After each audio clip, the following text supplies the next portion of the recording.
You know, there's a very old saying. Well, it's not that old because we haven't had plumbing that long.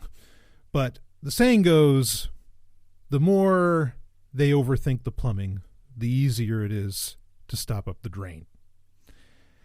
And I think it's important today to, particularly in the tech world, I mean, this is true, that statement holds truth with philosophy, so many other things. Complexity is the enemy of security. Not to say that philosophical concepts are necessarily always that simple. Everything is, or generally everything shades of gray when it comes to that, but, it could be used elsewhere. But in the tech world specifically, and we really are entering very complex times, some of which we're going to talk about here. And nothing can ever really be taken at face value. I think that's fairly obvious for longtime listeners of Sovereign Tech. But welcome to your Patreon-only Wednesday Q&A. Of course, the Golden Stallion here with you, and we've got a few different things. Going to try to get to at least 3 questions here.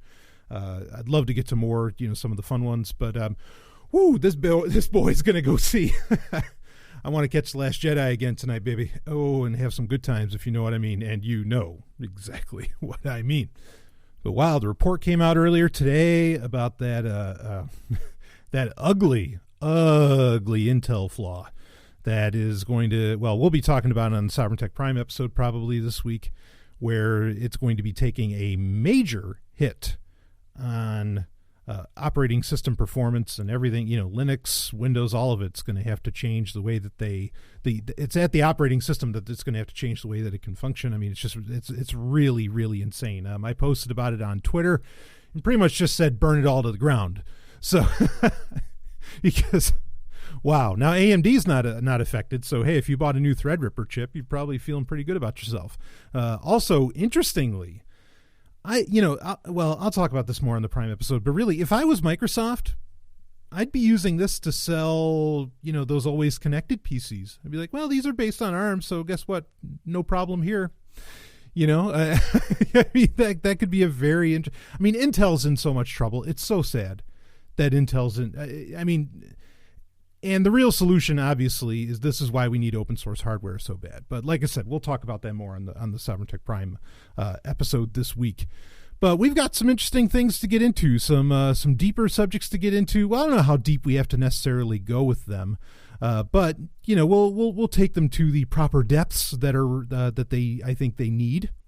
And the first thing I really want to talk about is something that was asked by just a great guy and someone who also obviously a patron, but during December's live Hangout Q&A, he asked, hey, could you talk about DAGs? Could you get into this? Like, what's the score with these? What's the deal, et cetera, et cetera. And on the Q&A, I didn't get into too much depth. I just said, well, they're interesting, and it's kind of the way people were pitching them that I first heard about them. I was very annoyed with. And so, so many things, as I always say on Sovereign Tech, so many things come down to the marketing. So many things are perfectly fine what they do, like how they want to, like a technology that gets developed, fine. The problem is the marketing when it comes out and says, oh, this is going to change the world. This is going to change everything. It's always the marketing, and the marketing is always what I start yelling about. Unless it's something that is actually, genuinely harmful, which certainly there's plenty of technology that I think is. So, but let's get into talking about DAGs here. So now the term DAG is obviously an acronym, stands for Directed Acyclic Graph.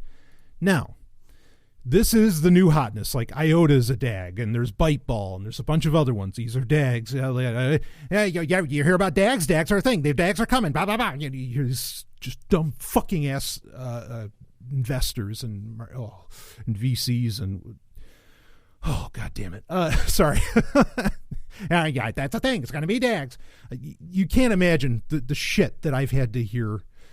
It's bad enough when you just have to read this stuff on forums or on Reddit or on Twitter or whatever, and you're reading it in text. Give these people voice. And I'm not saying I think I have a terrible fucking voice, okay? But really, these people, the way they even talk just drives you up a fucking wall. Anyway, so DAGs. Not a new concept as much as everybody is trying to tell you it's a new concept. Now, the implementation is new, but DAGs themselves, not new. I mean, a spreadsheet could be a DAG. A DAG, it's a very old, computer science principle, shall we say. And it's a lot like... So to understand, okay, oh boy, where do I even start with this? Okay, to understand, when we talk about DAGs, when you hear somebody say DAG now, they're probably not talking about, they are literally talking about the computer science principle, but they're not really talking about like a raw DAG. They're talking about a very specific implementation, okay, which I'm glad that like IOTA and other companies, and other technologies, what they're saying is they use what's called a tangle, which is a DAG, but they use tangle. And I'm glad they've renamed it because, and really this, I don't know if tangle has already fallen out of favor as far as being a term used, but it should not, because calling everything a DAG, A, is annoying, B, is non-specific, and C, when people say it, it just sounds ridiculous. Not everybody. Like the guy who said it on the Q&A sounded fine, but what I'm going to do from here on out is I am going to call it a tangle and not a DAG, because I can't even stand saying that word. Okay. So tangle, DAG equals tangle. All right. And tangles are what we're talking about. And what tangles are a way of achieving what blockchain technology has achieved without a blockchain. That's the simplest, without saying even what it necessarily, how it works, that's the simplest way to describe it. It is blockchain technology without a blockchain. How about that? Okay. So that's what a tangle is. Now, there are a few different technologies. Like I already mentioned, there's IOTA, which is probably the most popular, and which came out, I think that was finally officially released. Like the crowd sale was end of September or October, something like that. There's Byteball, and I'm sure there's a bunch of others. A tangle, it's not just IOTA. Like it's not proprietary, just like blockchains aren't proprietary. Anybody can develop a tangle. Tangles can even attach to blockchains. Like you could attach a tangle to the Lightning Network if you wanted to, on Bitcoin or something along those lines. Okay, so this is not proprietary. This is open source. Anybody can develop a tangle and use it for whatever fucking technology, or whatever fucking implementation they want to run with. All right. So now how this works, a tangle is similar, or, again, we're still talking about a DAG. Okay. A tangle works similarly. And really, it only works similarly in the abstract, not, as far as the code itself, the way that it functions, or, the way that it actually does the business is wildly different. But in the abstracts, it's very similar to a Merkle tree, okay, where a Merkle tree is a way of verifying hashes, okay, which in the case of blockchains, hashes, that's like the transactions, the verification of what the blockchain is actually doing and all this, okay? A Merkle tree is a way of verifying hashes without having to check the entire history, or the entire hashing history, okay? Without having to verify the entire computation, like going all the way back to, in the case of Bitcoin, say, going all the way back to, 2009, whatever, okay? So now a Merkle tree, so what it'll do is that it will base it, say just as an example, and it's not a great example, but just as an example, say a transaction is happening, okay? So like I don't know, say it's like the 5th transaction that happened. To verify that transaction happened quickly, what you'll do is, instead of verifying 5 transactions back, okay, you implement a Merkle tree that will allow for you to just verify, say, again, we're talking about the 5th transaction, to verify the 3rd transaction. Okay, that the 3rd transaction was verified, and then you're going to trust that 3rd transaction verified the first 2 transactions. And so you trust the 4th and 5th transactions are fine without having to verify everything, going all the way back to the original transaction, okay? This is just an example, and like I said, it's not the best one. So a tangle works in a similar way, okay? Let's say in the sense of a cryptocurrency, which IOTA has a lot more purposes. A lot of this stuff is more than just cryptocurrencies. Byteball is more directly a cryptocurrency, and anything based off of a tangle is still a cryptocurrency because it's still being encrypted. It can still be used as a currency. There's still exchanges, transactions, all this stuff going on. Okay, so even though it's not a blockchain, you can still call it a cryptocurrency. And I'm glad that the term cryptocurrency hasn't died because it's actually a very brilliant term because it allows us to talk about things like Byteball and some others without having to call them blockchains when they're not, or at least when they're not exactly a blockchain. Okay. So a tangle does this very similar operation to a Merkle tree, but it doesn't need the tree. Okay. Like it doesn't need to, what it does is like a Merkle tree. So a Merkle tree will verify a transaction, is verifying things before it happens. A tangle verifies a transaction, let's say, after the transaction happens, which allows for like certain things like Byteball has the capability to like do escrow and like rescind transactions very well, partly because it can, it will confirm after the fact. And so in a way you have time to backtrack on that. It's a really interesting concept. There's nothing necessarily wrong with it. Okay, the way that it works, but what it's doing is it's verifying. It's similar to the Merkle tree, just in an opposite direction. It's verifying like a couple of based upon other transactions that people have done. Okay, it's verifying that this transaction is fine. That's why it doesn't need a blockchain. Now, the fact that it doesn't need a blockchain and that it's just verifying based upon the reputation of clients, okay, people that have installed whatever Tangle technology that they're running with. Since it's verifying based off of those, I mean, it doesn't need a blockchain, so it requires no resources. It doesn't need miners. You can have some degree of miners. Like there's a lot of different ways that you can implement a Tangle. Okay, to where there's fees and all this stuff, but you actually don't need fees or a miner. And some Tangles have started out with like a centralized authority that everything moves out from, but you can get rid of that once you have, once there's a certain amount of users, or maybe even like out of the gate, you don't need that centralized authority. And so it is a completely decentralized technology in a very real way, because it doesn't use a blockchain, it is infinitely scalable, like infinitely. It can just keep going. And again, everything, all the transactions, everything that's happening is being based upon very quickly, various clients, clients of repute. Okay, meaning like clients that have been a part of the network for a while, and that again, it's just like the Merkle tree, where it's basing it upon. With the Merkle tree, you're basing it so much more upon hashes. In the case of a Tangle, you're really basing it upon the transactions or the exchange. The inter-exchange of transactions is really the best term. But I mean, like, because it could be for smart contracts as well. That's the other thing too. Tangles can do almost anything a blockchain can do. Now, it can't do smart contracts. And look, I think smart contracts are, depending on what you mean by smart contracts, it's a very dumb idea. Okay. If you're talking about something that's just an on-off switch, not a dumb idea. But there's a million other things that people talk about when they use the term smart contracts. I don't think they know what they're talking about, but they use it anyway, and I attack them on the use of that term. Like when they're literally talking about, like making legally binding effects on a blockchain. That's asinine. That's insane. And I've talked about that too many times. I'm not going to recover the ground here. Okay. I can just say it's fucking insane. All right. Assume I'm a genius. Okay. Until I tell you otherwise, but regardless.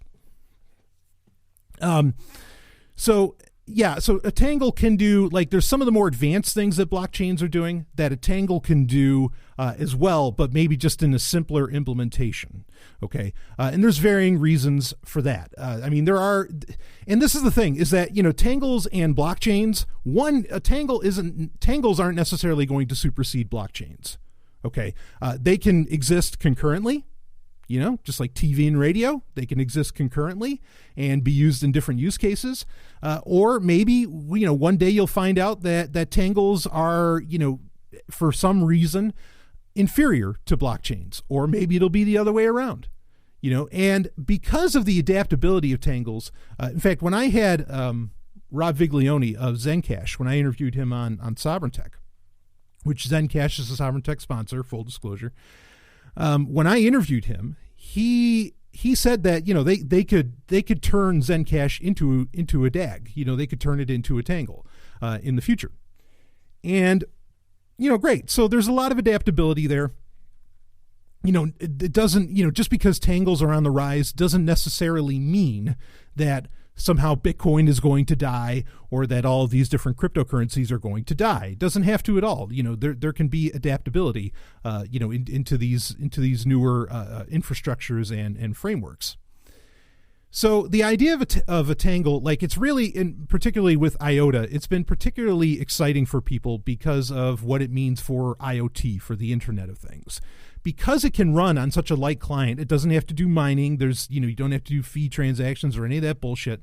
Okay, well, I'm not saying that that's bullshit. I mean, that's just the nature of the game. But it doesn't have to do any of that stuff. It can run on very light clients, and it can store data about people, or about what a device does and all this. And there's already devices out there that are taking advantage of IOTA. There's like some kind of weather device. There's a bunch of other stuff. So that makes it very attractive, okay, is because it can run on such light hardware. I imagine Raspberry Pis can easily handle, running client software for a Tangle, IOTA or otherwise.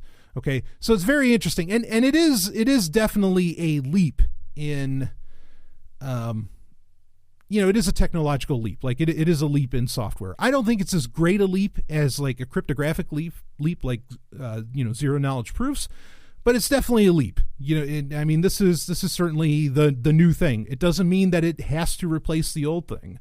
Okay, but it's there. I mean, just like look, blockchains can't replace servers, not entirely. I mean, they never will. You have to change your mindset of how you do computing for that to happen. But if you still want to be able to have LAN parties and, or do various things, especially in like the enterprise space and whatever else, look, blockchains just don't have the speed. They don't. Now, Tangles can be faster than blockchains, and that's another thing that excites people about it. Okay. But, you got to be careful how you implement this stuff. And really, blockchains have been around for, again, I mean, we're going to be going on a decade here. And the security of blockchains is pretty well hammered out. Like, this is, blockchains have security kind of down pat. Okay. That's now security. I'm not saying security. I'm not saying anonymity. You can do anonymity with them, obviously, but I'm saying the security of them. Okay. It's a secure, the public key, security, all that. I mean, like they're down pat. That is not so sure. Okay. About Tangles. For example, Monero. Monero, back when, what was this, 2014? We talked about this on a past Sovereign Tech Patreon Q&A. I did a whole technical breakdown on this because people said, why aren't you talking about Monero? And I said, well, I have no problem with Monero now, but a few years ago, yeah, I had a huge fucking problem with it because they felt they were susceptible, CryptoNote particularly, I think at the time it was CryptoNote 1, I don't think it was CryptoNote 2, which he uses now, but it was susceptible to a Merkle tree attack where it allowed for double spends. Okay, it allowed for, because again, a Merkle tree verifies not the entire transaction history, okay, but a Merkle tree just verifies a couple of transactions and it says, oh, okay, well, those were fine, so going forward, this is fine. And so a Merkle tree attack allows you to fool a transaction going forward, okay, into thinking that this, and it allows you to do a double spend, okay, because you've tricked the system into thinking that, oh no, like for example, say it was Monero. Oh, actually, I still have that 5XMR because according to the Merkle tree, oh yeah, no, this is fine, blah blah blah, because it doesn't check the entire history. Now, that's not a knock on Merkle trees. That was just a knock on the implementation in this case. Okay, but similar things might happen with the Tangle. I mean, it really could. There could be genuine security problems involved. So, yeah, I mean, Tangles themselves sound great. There's a lot going right with them. And even if there was some kind of like, what would we call it? Would we call it a Tangle attack? Okay, if there was some kind of hack against the Tangle, then we'd figure it out. People would probably figure it out how to keep that from happening again. And so then the technology moves on, just like what happened with Monero. Okay, well, we'll fix it and make sure that Merkle tree attack can't happen again. Now, I mean, unless the attack's so bad that you have to completely revamp, the way that tangles work. I mean, then, it could be crippling. So there's not enough history behind it yet. I mean, if you're investing in things that take advantage of tangles, like IOTA or Byteball or something like that, you're really, I mean, it's risky. There's no doubt about it. It's a risky proposition because security, hasn't really had the time, and how much time really matters. I don't know, 5 years, 6 years. I mean, that's a pretty arbitrary number. It depends on the security researcher that you're talking to as far as how long they think something should be, how long a certain encryption scheme that hasn't been broken, means that, oh, well, then that's solid, right? I mean, like with Signal, I think after a couple of years and just looking at the code itself, people were just, amazed at it, and then it kind of became a trusted standard. But that took a little while. So, time, the test of time, that's a truth inside of computer science as much as it is anything else. So tangles can be used, again, they can be used for almost anything that a blockchain can do. Okay. Pretty much everything a blockchain can do, just sometimes maybe not at the same depth, but then maybe that depth isn't required, like that much granularity with smart contracts, etc. But so what are tangles being used for right now, particularly, let's say, the most popular one, that being IOTA? Again, it can be a cryptocurrency just like Byteball. That's entirely possible. And Byteball has a bunch of different things that it's implemented where it supposedly has prediction markets built into it, which I've already ripped to shreds, the concepts of prediction markets and just how, dangerous and how foolish these things are, and that they have nothing remotely there's not a part of them that is remotely related to anything like liberty or anarchism or anything like that. It's just a terrible fucking idea. But we've covered that in past episodes, over and over again, with other, because Ethereum tried doing that too. But anyway, so, you could use it for all those things. IOTA had not its first use case, but one of its first use cases I find concerning and might be the real purpose behind the development of this, and it's a little concerning. So sometimes, let's make this very clear. Sometimes various tech, people say tech is just a tool, right? And certainly I would more or less stand by that. Some technologies have things baked into them, or some software, whatever, have things baked into them that are make them much more than a tool. They'll have ideologies behind them. Okay. For example, if you make software designed to help police, well, that's a problem. Okay. Right. I mean, that's a technology that is not just a tool. Okay. That is something when it's specifically designed to, hunt down, whatever. I mean, and look, Microsoft's developed technology that does this. I mean, when it's, spyware and things like this, I mean, yeah, it's just a tool, but, people can specifically make it for purposes or design it for purposes that are antithetical to human freedom. Okay. So let's make that clear. I mean, I would even argue like things like identity systems, okay, or, identity software and stuff like that has nothing to do with human freedom whatsoever. That's totally about turning humans into cattle, straight up.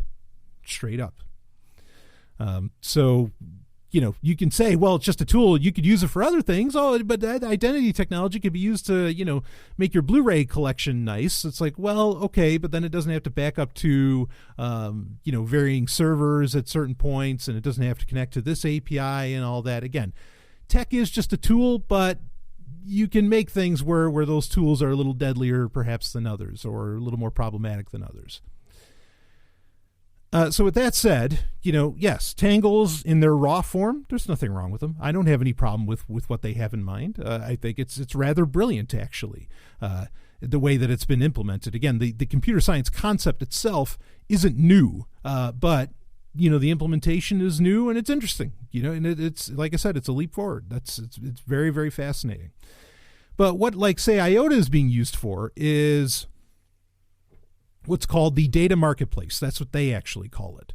Now, there's a lot of hubbub and some degree of FUD around this for the wrong reasons, in my opinion, because there are people who claim, because there's a lot of big companies, Volkswagen, who else? Bosch, Microsoft, and a bunch of others that were participants in this data marketplace that IOTA had set up. And what this is it allows for data, anything that's running, okay, the IOTA client effectively, or the IOTA software, that again powers the Tangle, right? That collects certain data. Now, between, and this is what they call the machine-to-machine economy. I don't think you can call that M2M, but maybe that's what they're calling it now. It's kind of like B2B, business to business. Okay, this is machine-to-machine. So you have the machine-to-machine economy, which is what people are going to say is what's going to make, IoT really viable, because it's going to collect all of this data, and then with something like IOTA, which has a basis to some degree in the concept of cryptocurrency, you can actually buy and sell and trade data in this data marketplace. That kind of, it doesn't run independently of the client software, the IOTA client software, but there is literally like a place where you buy data based upon what was collected, okay, by an IOTA client. Now, I have huge problems with this, obviously. Okay, because when the fuck did I sign up for that? When I installed the IOTA client? I guess. So then I'm never going to install the fucking IOTA client. Kiss my ass. And so, so the implementations of some of this stuff is creepy. And, the lighter weight nature of everything, like I said, anybody could develop a Tangle and make use of it whatever way that they want. But this kind of thing is possible with it, and it's worth considering that. That's why I think, until we see Tangles, well, their Byteball is trying to do some degree of anonymity where they're baking in anonymity, but you've got to bake anonymity into all of these technologies. Otherwise, they don't excite me, and I have grave concerns. But people were very worried that, Microsoft is partnering with IOTA. This is going to get weird. Now, they weren't partnering, and IOTA had to put out this big press release saying, no, we never said partner. No one ever said partner. Just all of you fuckers got it wrong. And they did. All those fuckers did get it wrong, whoever they are. The Bitcoin media, the blockchain media, whatever, and, the media in general all did get it wrong. They're just participating in this. But this is where, a lot of these big companies, when they get interested, it kills me. The price will rise often enough when the community, shall we say, around a certain cryptocurrency, around a certain crypto, will hear, Microsoft's, using Ethereum, blah, blah, blah. Now, I've said this over and over again. Microsoft is using Ethereum, but they're using their own Ethereum, not your network. They're using, not your infrastructure. They're using their own infrastructure. They have their own implementation of Ethereum over here. Okay. So really your Ethereum shouldn't be worth shit because Microsoft is fucking around with Ethereum because you're not connected, like that doesn't, it doesn't make any goddamn sense. Okay. But why do these companies get excited about a lot of this stuff? Blockchain technologies, Tangles, and all the rest. It's because they're going to be able to store and collect data in a very lightweight fashion so that they don't have to, make new server farms, or they don't have to worry about redundancy and things like this, because, this technology will allow them to hold on to all that data. Not only that, now that you have this baked in effectively cryptocurrency with something like IOTA, now you can buy and sell data across the board, and everything that you're doing, if IOTA, which is what the people at a lot of the people that are excited about IOTA, they're excited about IoT, they want IOTA in everything. Okay. And that's fairly possible. Even with Microsoft, because, Microsoft has, what did they change it to? Like Windows Core, right? Where, you don't have to actually install, say, on a Raspberry Pi. You've been able to run Windows 10 on a Raspberry Pi for a while anyway, and it was specifically designed for IoT. But now, they've gotten it to the point where it's Windows Core, where they can, you only have to put in very specific, segments of the OS. Okay, so Windows can run on a very lightweight system, and then, of course, IOTA can run on top of Windows. Okay. So, this can roll out, but the purpose behind all this is to just collect more data about you. Like, I think that's just so painfully obvious. There's no guarantees that this data is anonymized in any way.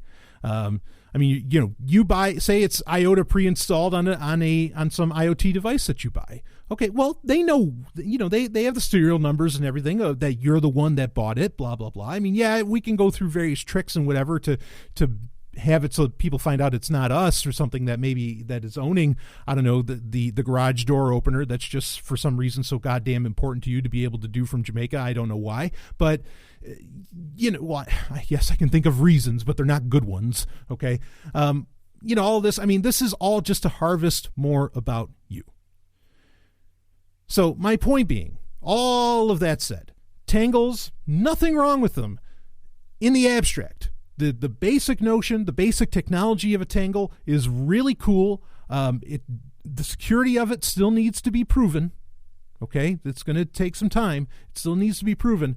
But what it's going to be used for is not cool. Or at least what some of the uses for is not cool. This is going to, I mean, and it's because it's baked into Internet of Things.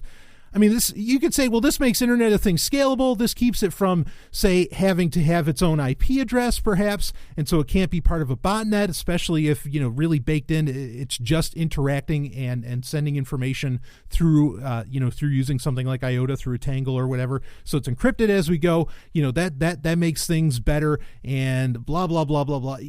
No. You don't get it.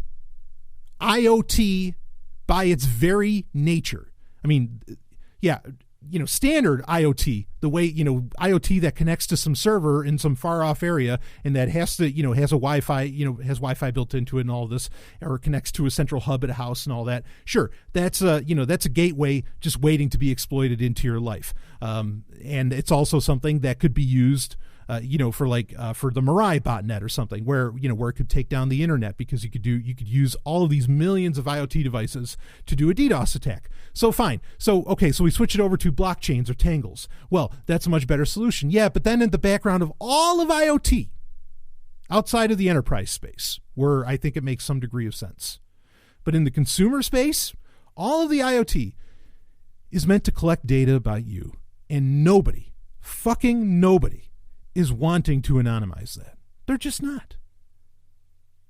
Because to even do that anonymity right, there's barely the IoT device that has the processing power to do anonymity right baked in. Why do you think things like Zencash, Zcash, whatever, anything that uses zero knowledge proofs, why do you think you need 4 gigs of RAM and a dual core processor and all this stuff? Look, you're not going to go out and buy a washing machine with 4 gig of RAM. You're not. Not that kind of RAM. So this is still a problem.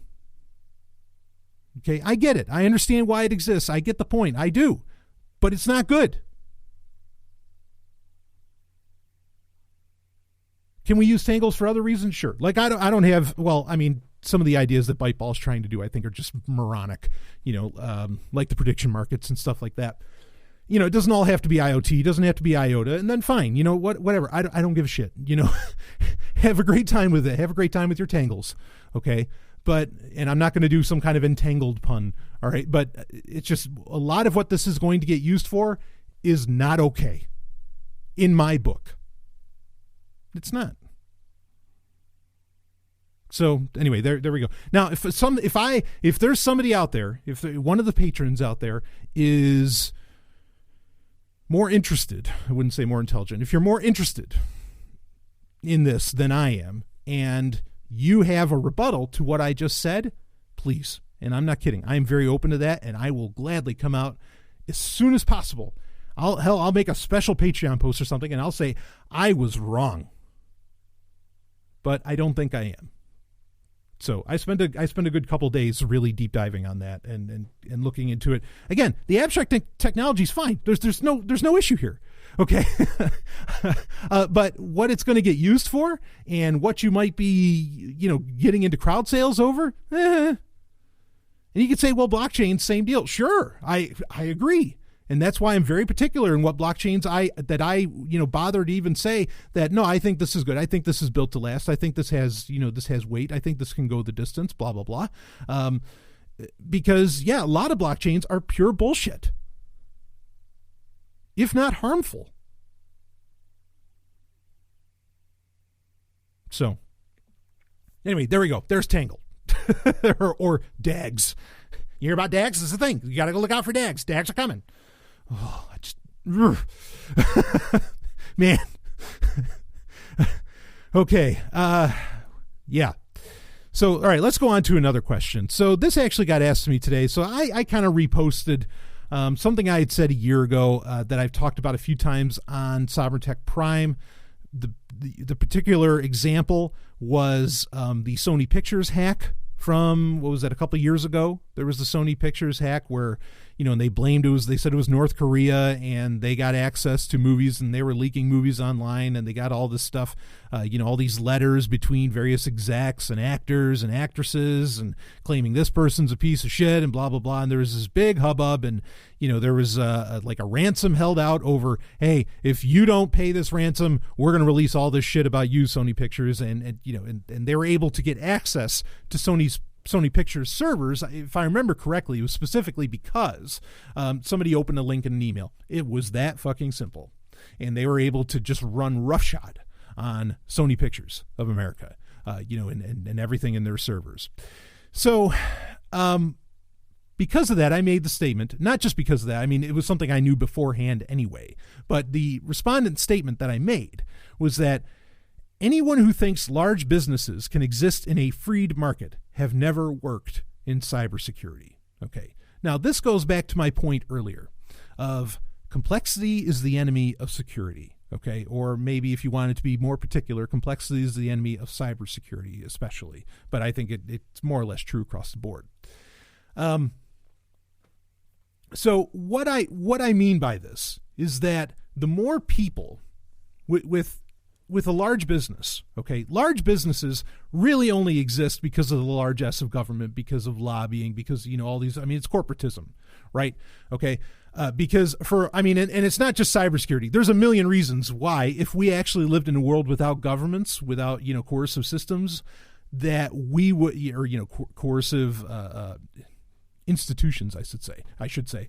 There's a million reasons why large businesses I don't think would exist, because on a local level, the little guy will outperform the big guy across the board. Like Google, okay, Google admits to, or they really, they're reticent to do so, but they admit to it that Google Maps sucks when it comes to really local. It's great for the big picture, but when it gets to like hyper local, it's shit, and they know it, and they've had a very hard time policing their own software. Like there's, they had like the geotagging thing, and where, people were like making pictures of an android pissing or something on the map and all this different shit. They can't control it because locally it doesn't work. And that's one of the major problems with centralization in general.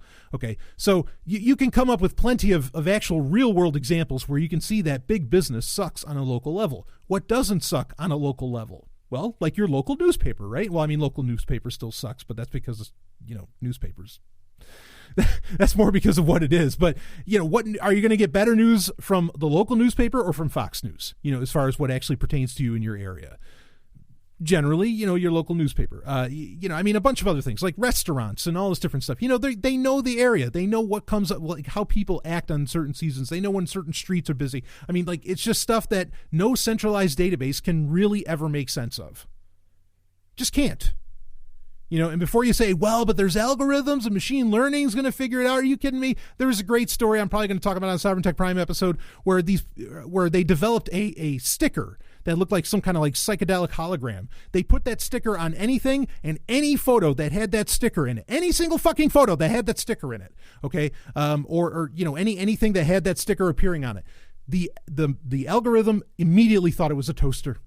It could have been a banana. It could have been anything. If it saw, if whatever the viewing apparatus saw that little sticker that you could just print out yourself, which great. Okay. This is like real, talk about fucking cyber guerrilla warfare. Okay. It's going to think it's toaster. This shit fucks up. You got to have people. You got to have that personal touch. We all need the human touch, right? The old Rick Springfield song. So working at that scale is a problem. And no, IOTA's not going to fix that. Tangles are not going to fix that. Okay, they're not. If Sony Pictures of America was using Tangles, it would not solve the problems. It just wouldn't. So anyway, so my point about saying that large businesses, anyone who thinks large businesses can exist in a free market, have never worked in cybersecurity. It's been proven over and over again that the more team members you add on, the bigger a company gets, okay, the more attack vectors you effectively have, whether it's social engineering on a human, whether it's, the fact that like mass emails go out, whatever it is, there's a million different factors involved. Okay. And, once again, as you get, a large business by its very nature has a multitude of factors. Okay, right? I mean, that's how it's a large business, is because there's so much in it. And in cybersecurity, that's a no-no. You can't. I mean, you're going to be constantly putting out fires. Anybody that's listening to my voice right now that works in IT, you know exactly what I'm fucking talking about.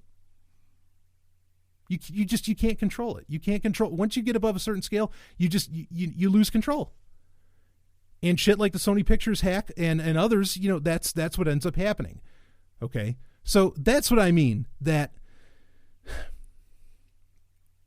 like if you actually had a freed market, okay, you would have Google wouldn't be able to have the power that it has. Like, for example, Google's competition, okay, DuckDuckGo, right? DuckDuckGo is not only concerned with its own security as a company, but it is a privacy-based search engine, okay? Yes, that takes advantage of, the back ends of perhaps other search engines, but bottom line being, its front end, okay, is really where it counts. And, it's a privacy business, and so it's saying to you, the user of the DuckDuckGo search engine, hey, you use us, we're not going to keep your data, we don't want your data, blah, blah, blah, blah, blah. How big is that company? It's a 20-person team. That's it. And they don't want to get bigger because they know that not just their necks on the line, but all of your necks are on the line. Okay? If they get much bigger and if they, if they start scaling up to that size. Now, fortunately, again, they can take advantage of, well, one could argue is larger databases of search engines or whatever, okay, to where they don't have to be, say, a massive company collecting all of that and doing things that way. I mean, look, the search, it's just an example and it's not the best one, because search engines in general are really like a failed model that eventually, as time goes on, that's going to have to be licked, and, maybe Tangles will solve it all. But anyway, so yeah, the perfect size company in my opinion, is in that area. I mean, software can give one person, the capabilities of 100 or 1,000. Okay. So you don't even need large teams anymore, but you don't want them either. You just don't want them. You want small teams. Okay. Cybersecurity, when a company gets that big, and especially if there were no governments, holy fuck. I mean, you'd have every hacker or whatever else, that could potentially, or you'd people engaging in some degree of industrial espionage that would be going after that company so hard, and it'd be such an easy target. Like, almost by law of averages, the company would get attacked and would just flounder instantaneously. And people would go by the reputation of the smaller company, of the local company, okay, that hasn't been attacked because they're more tight-knit. They have a smaller network that they're dealing in, and smaller allows it to be more secure. So that's my point with that, okay? Is that really... again, once you get to a certain scale, you cannot possibly secure something. You can't. Okay. And part of what allows the facade that any of this stuff is secure is the very notion of government. So if you got rid of governments, okay, where lobbying wasn't a thing, and you didn't have all these other like technologies and other upstart companies getting shut down for various reasons, or not being allowed to, even enter the marketplace, because of barriers to entry and everything else. I mean, these companies would just be dead. They'd be smoked. So, and yeah, like you can do things like Bitcoin and others where there can be a lot more security because it's more decentralized. Okay. But big businesses that function in the way that you think of big businesses today, like they can't operate on blockchains. That's the thing. I mean, so many companies, there's actually been, I mentioned Microsoft and some others, and look, understand there's a reason that like there isn't an Ethereum client built into your Windows 10, right? Okay. But here's my point is that there's a lot of companies that have actually tried out, with Ethereum and that have tried, implementing blockchains into their workflow and everything. And it's too goddamn slow. It doesn't work. So you'd have to completely redefine the way your business works. Your big business. You'd have to redefine the way it works, or the times that you have to wait for shit. And you're going to think you're back in the early 20th century or something. It's a really bad situation. This is one of, all those tests. That's one of the reasons I know that Ethereum's a failure, because it can't actually penetrate the industry that it's trying to penetrate.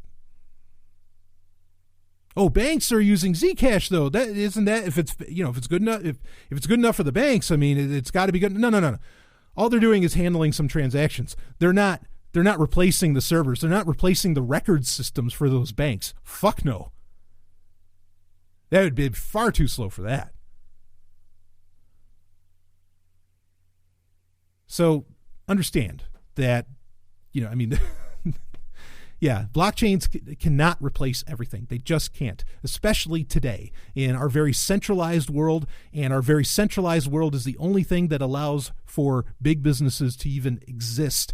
Okay. And I mean, because if all of that was gone, if governments were gone, all this different shit, like I said, local businesses would just wipe the goddamn floor with every one of them. They just wipe them. And you think what? But everybody still needs a Galaxy S8. Samsung's going to be this big. No, you don't get it. Because once you're actually in a free market and there's no IP, everybody and their fucking mother's going to like reproduce, smartphones and everything. I mean, it's going to be crazy. You're going to have the open hardware revolutions will happen overnight. It already happens in China. That's somewhat of a localized level. No. Especially when you get rid of IP. These companies are cooked. They're done. Kills me when I hear anarchists saying, oh, well, but Google's a great thing. Oh, this is like in your dream world, they wouldn't exist. They couldn't. But anyway, so let's move on to another question.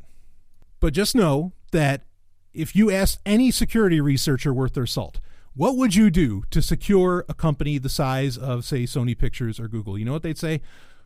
You can't. You just can't. And before you say Google's secure, oh, really? Did you miss the Snowden revelations? Because I'm pretty sure they made it clear, oh, yeah, we're hacking lines, hacking cables, we're splicing cables. Yeah. No, not fucking secure. Are you kidding me? So anyway, all right, we are going to move on to another question now. This one's kind of fun. Well, it's not fun, but a little lighter. So this comes from Twitter, and the question is, you commented on one of your past shows how much you detested the TV show The Big Bang Theory for its portrayal of quote-unquote nerds.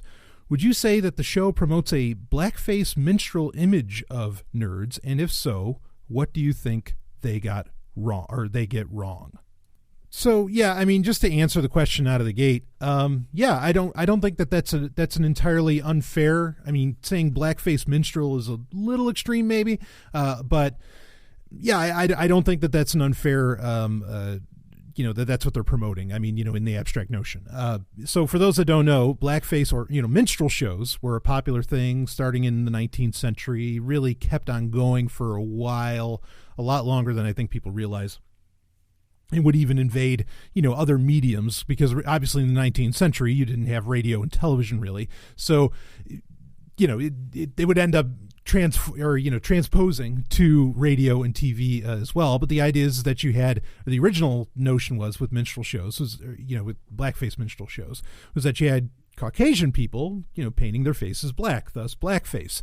And these minstrel shows would, they'd either create tropes or create stereotypes or whatever else about black people, or they would, play off of ones that were already out there that were, untrue, obviously.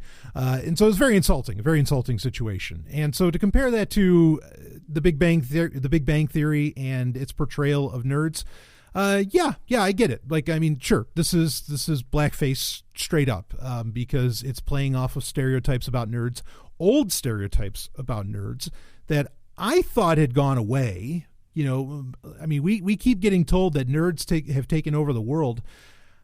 I guess not, if we're still the laughing stock. And I say we because I firmly identify as a nerd. Some people use the term geek or whatever, however you feel about that. I mean, that actually used to be an argument. I mean, nerddom, okay, used to be a pretty serious community. And there would be genuine arguments about this sort of thing. It was much like Trekkies and Trekkers. Well, I don't want to be called a Trekkie, call me a Trekker. It was the same thing. I don't want to be called a nerd, call me a geek. Geeks are cool, blah, blah, blah.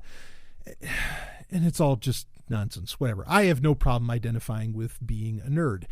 That said, I also revel. I take great joy in crushing, in breaking free of a lot of these stereotypes that people have about nerds, and I always have. Okay, nerds. A lot of the stereotypes are they don't know how to act around women. They don't get laid. They're lanky. They're pencil neck geeks, right? The whole thing. And that they're socially inept. Blah blah blah blah blah. They're all book smart, and they're a little too crazy about Star Trek and Star Wars or something like that, which I'm certainly the last part. But I wouldn't call it too crazy. But a lot of it boils down to that they're not real men. They're not alphas, blah, blah, blah. Okay. And I think that that's long been shown to be just fucking nonsense. And if anything, you had so much, like in a lot of sitcoms, in a lot of other, media, whatever format it ended up, shape it ended up taking, it sort of reinforced this idea of geeks and nerds and all that. And just like in high school or in school, not just high school, but in school. Oh, if you're good at grades, well, that's because you're not living it, man. Or, if you get good grades, and you're good at school, you're good in history class or in math class or something, or science, you're a nerd. You can't, you're never going to get the girl because you're too busy with that stuff, or you're never going to really you're just going to be in your mom's basement or some other, kind of nonsense and crap like this. Again, like I said, it is all nonsense. Growing up as a nerd, and again, I think that term's okay to use. Growing up as a nerd in the 80s and 90s was, and the way you get treated, because of, largely, again, not that any of those, again, none of those statements are really true, right? So you're really into something. So what? It's just, you're really into something that other people aren't into. That's all. It's not that everybody isn't passionate about something, because they are. Okay.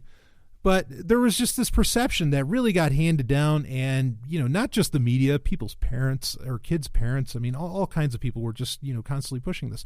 And, if you were just into, and I've talked about this many times on Sovereign Tech Prime, if you were into Star Trek, if you were into Star Wars, perhaps not so much, because that's such a cultural phenomenon. If you're into Doctor Who back in now everybody's fucking into Doctor Who. Hey, oh, fuck, everybody loves Doctor Who's fucking great, blah, blah, blah. No, in the 90s, you tried, talking about Sylvester McCoy or whatever. In the 80s, I don't know, you talked about Tom Baker, whatever. That was literally tantamount to you getting pushed around or your books getting knocked out of your hands or even getting beaten up. It just was. And how stupid is that? Think about that. That's insane, right? That sort of thing would happen. There's, and even if somebody is kind of a quote unquote dork, or walking around and they're socially inept, so the fuck what? Let them be. Great. Then they're not going to bother you for anything if they're socially inept or whatever. Who cares?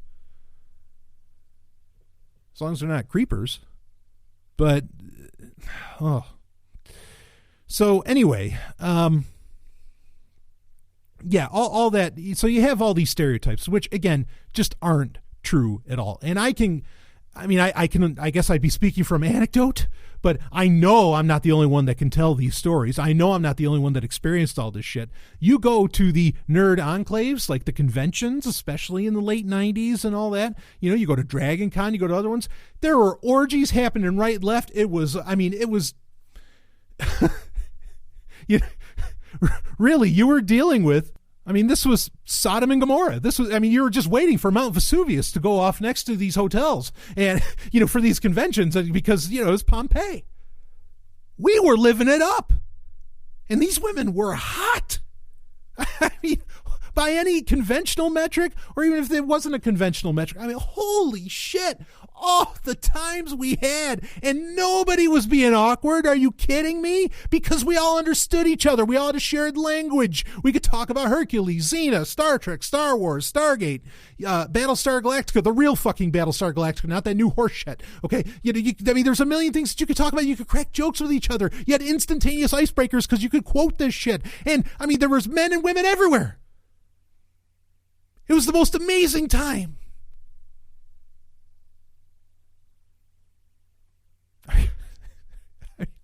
Wow. And yeah, a lot of these bigger conferences got kind of ruined because, you had the varying manufacturing, toy companies and all these different, Skybox or not Skybox, Skybox. You had a bunch of these other companies that, they were getting in on it. They would start, you ended up not with like the little vendor that made their own chainmail or something. You ended up with the vendors that, mass produce shit and whatever. And they came in and they just started, and then the movie studios themselves came in and they started, kind of fucking, everything up. And it all turned into a marketing machine more than it turned into people, getting together with shared interests, and you end up with something like Comic-Con now. Now, and then once you get that, once you get the marketing machine in it, and then, kids start getting attracted to it, and it's not just adults hanging around, and obviously things become less fun. But they knew to go there because all the nerds were appearing in these meccas effectively, because they knew they were going to, it was the one place where they could be themselves. And quite frankly, they were going to get laid because it was the part of society that wasn't treating them like shit and laughing at them. I've regaled Stephanie with some of the stories of the things I've done at those conventions for, from pretty much from the time frame of, I'll say maybe like 97 to 2002 when I entered, when I went into the military. There was like this 5-year span where holy fuck. Woo. That's when I started wooing. I'm in good shape now, but at that time also I was in great shape at that point. Because you wanted to be in shape, it was, no, I'm sorry. What the Big Bang Theory puts on display, what all these other, and look, I love Revenge of the Nerds and all this stuff. Really, those movies are so inspirational. I know there's problems with them, but even rapey problems, but I'm just saying, okay, all these popular depictions and everything, boy, you don't get it. It was not that way. Not when you got together. Yeah, society was ripping on you, but they didn't know. Especially since we didn't have social media and you didn't, the internet wasn't as prevalent, etc. They had no idea what the fuck was going on. And I'm sure Dragon Con, this shit's still going on. Ooh. Oh. You could walk into almost any hotel room. And even sometimes, like the authors that were there, like great science fiction authors, the actresses, the actors, whatever. You could walk in on an orgy and they'd be there. It's like, oh, well. I'm not going to name names, but I'd just be like, oh, well, I'll okay. I get to fuck the woman that wrote, boop. Holy hell. Do you want to know why?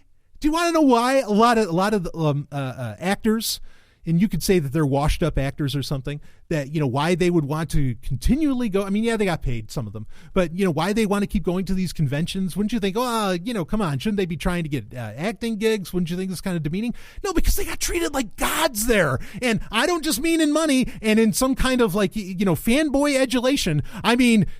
People were bending over and grabbing the ankles for them. That's what I'm saying.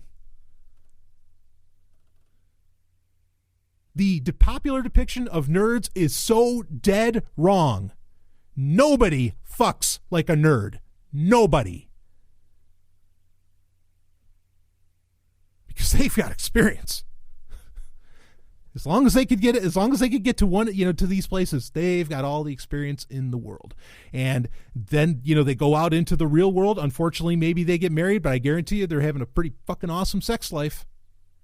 And I know, hey, Sovereign Tech listeners, a lot of you, I'm sure you'd self-identify as nerds, wouldn't you? And I see how many of you are having kids, how many of you are getting engaged and whatever else. So I bet you're showing your ladies or your guys a good time. And good for you. Because when we're passionate about shit, when we identify as nerds and we identify with our passions, oh, how passionate are we when it gets under the sheets? Ooh. So,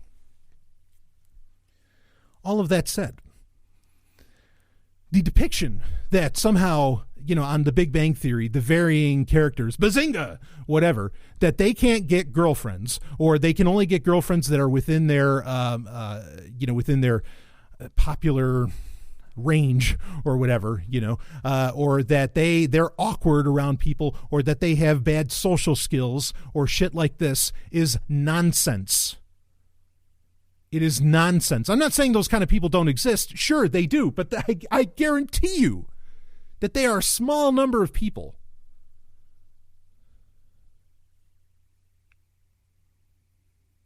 It drives me up the fucking wall. So as far as what the show gets wrong, I mean, like I can, I haven't watched, like, obviously I don't, I'm not into like self-inflicted pain, so I don't watch the show often. But what I've watched of it, the way the characters kind of talk, how they miss all of like these social cues, how they take things too literally. I mean, these are very quick examples of what they get way off base. If anything, I mean, a lot of nerds are introverts, and they know very well, like, what emotions, what signals are being presented, because a lot of times they're studying themselves, right? I mean, like, it's fucking off base. The fact that these people never seem to have a good time, that their idea of partying is just sitting around and playing games, which, sure, nerds do that quite a bit. But at the same time, they do a whole hell of a lot more. The depictions and I've seen at the shows where they go to conventions and everything, and like, and they're just, they go around like they're stupid, and they're, they're not getting what anybody says, or they're taking things too seriously, too literally or something. I mean, sure, yeah, nerds can take things too seriously. I can take things too seriously at times, but then I also don't take things too seriously. Like, if I'm going to McDonald's, okay, and this is true when I was a teenager as much as it is now, okay, if I'm going to McDonald's, I'm not going to, if I'm buying a Batman Forever cup, and he hands me one, or hands me the glass of the day, right? Because at the time they were selling these beautiful glasses with like the Riddler or Two-Face or Batman or Robin on it, and he hands me the one with the Riddler and he calls it Two-Face. As long as he gives me the one that I was wanting, I'm not going to stand there, well, actually that's Two-Face. Nobody does that.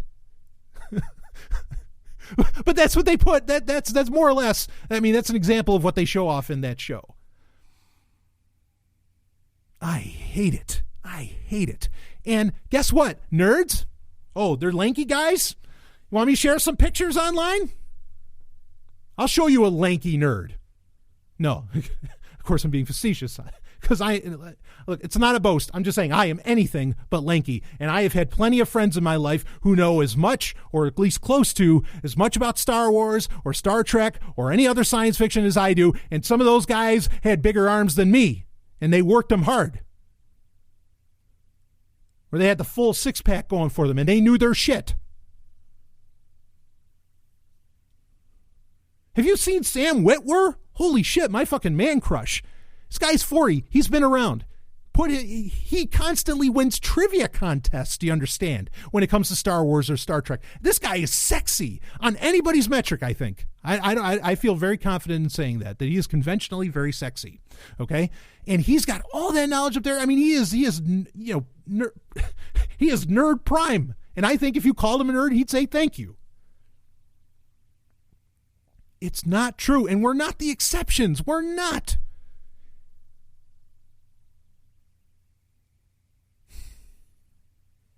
Nerds take all shapes and sizes, and that's okay. They don't have one look, but the Big Bang Theory would tell you they don't come in all shapes and sizes. They have one look. Oftentimes they're foreigners. Oh, isn't that great that they get to make fun of foreigners, right? They're like, there's the Indian guy and there's others. Yeah, this show just does so much more harm than good. You people have, not you, but people have no idea the good times nerds can have and that they have had. They have no idea that the guy, on the leg press doing 1,000 pounds goes home and reads Isaac Asimov.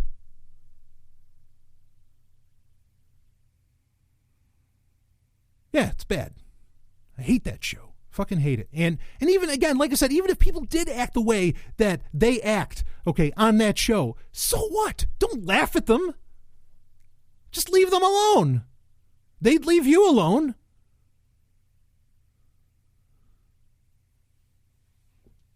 Drives me nuts. You want to do comedy? Do comedy. Be funny. I don't know, do Seinfeld or something, okay? Or do Larry David, whatever. Be funny. Like, these are people who know, like how to do humor. But like ripping on a subculture right and left, when there's no way the writers of that, if they want to claim that they're nerds, I call bullshit, because obviously they did not know what nerds were really doing over the past 20 years or 30. You don't. You weren't there. You're not at ReaderCon. You didn't go to DragonCon. You didn't go where the nerds actually gathered. You don't know how good a time they had. Yeah, look, I agree. People like what we put on display there exist, but you are putting out there again, a stereotype, a trope that people and so that way all these. I mean, I know a lot of the people that watch that show, and I know that they're there to laugh at these people because they haven't left their high school mindset yet. And that's fucking insulting to humanity across, all the way. So, anyway, woo, I got a little hot and bothered on that one. All right, I want to go see The Last Jedi. So, nerds, right? Ogre, right, from Revenge of the Nerds. Whatever. I mean, we crack that joke now, because we nerds know how stupid everybody was for thinking, that they could treat us like that and talk like that, or that we're somehow like that. Come on. Anyway, all right, that's it for this. Got some other wild stuff coming out this week. Can't wait to share it with you. And, oh boy, I got a dynamite Sovereign Tech. I mean, the world's falling apart. The IMAX are fucking, you don't even know. So, but that's all right, because on Sovereign Tech, we get to rise above it all. Woo! So I will see you on the other side. And hey, thanks so much to everybody that enjoyed my fitness special. What? A nerd does fitness? Yeah. Woo! See you on the other side.